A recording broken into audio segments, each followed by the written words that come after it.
You felt it before. That fire. The moment you decided, this time is different.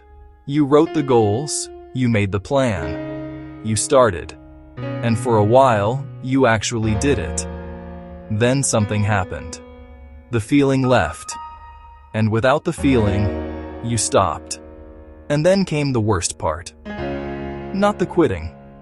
The story you told yourself about what the quitting meant. That maybe you're just someone who doesn't follow through. That maybe discipline is for other people. That maybe you just don't have what it takes. I'm going to tell you today that that story is wrong.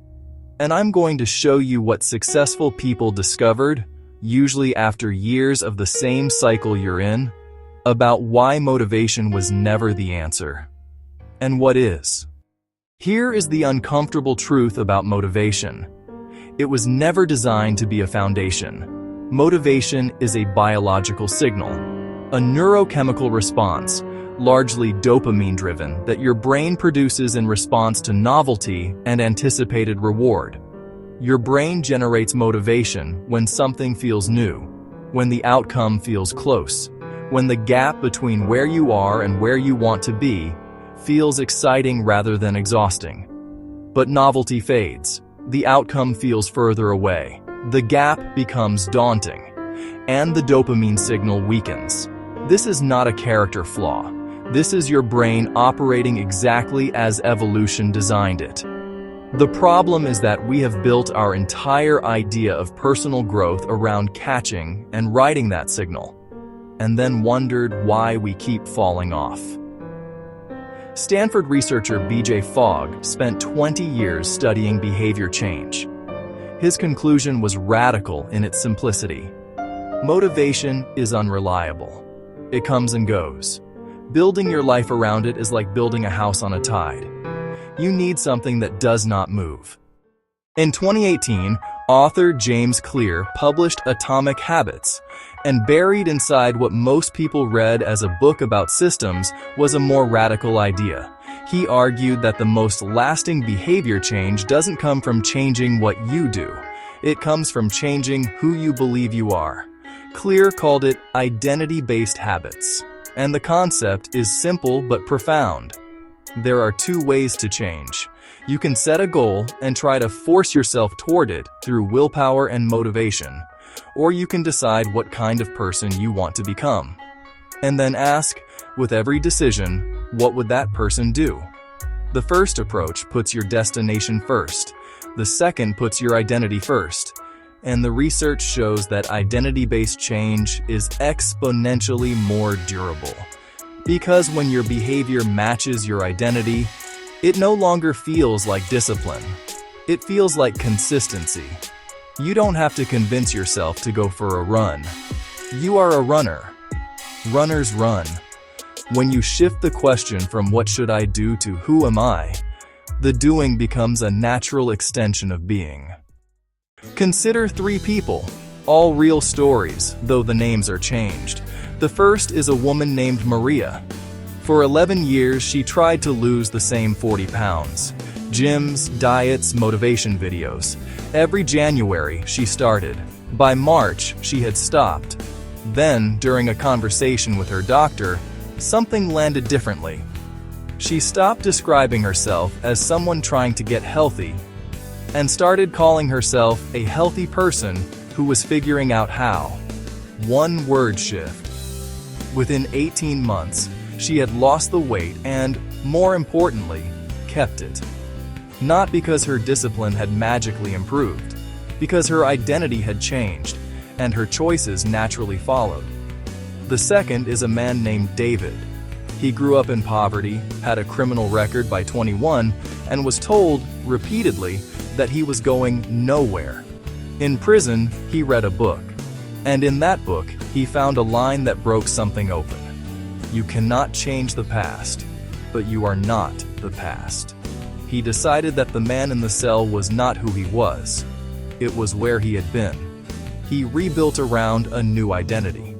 Scholar, builder, man of integrity. He left prison and went on to earn a university degree and find a program that has helped thousands of formerly incarcerated men rebuild their lives. And the third is a writer, one you'd recognize if I named him, who for 20 years described himself as someone who wanted to write a book. Then one day, someone asked him what he did, and he paused and said, "I'm a writer." He published his first book within 2 years, not because his talent had changed, because his identity had. In all 3 cases, the transformation did not follow action. The action followed transformation. So how do you actually do this? How do you shift an identity that has been reinforced for years, sometimes decades? Step 1. Name the person you intend to become. Not the goal. The person. Not "I want to be fit." The person who builds the body they're proud of. Not "I want to be wealthy." The person who understands money and builds it deliberately. Write that identity statement down. Speak it. Let it feel strange at first. That strangeness is your old identity resisting. Step 2. Cast votes for that identity every single day. Clear writes that every action you take is a vote for the type of person you wish to become. You don't need a perfect record. You need a majority. 1 vote. 1 small act aligned with your new identity.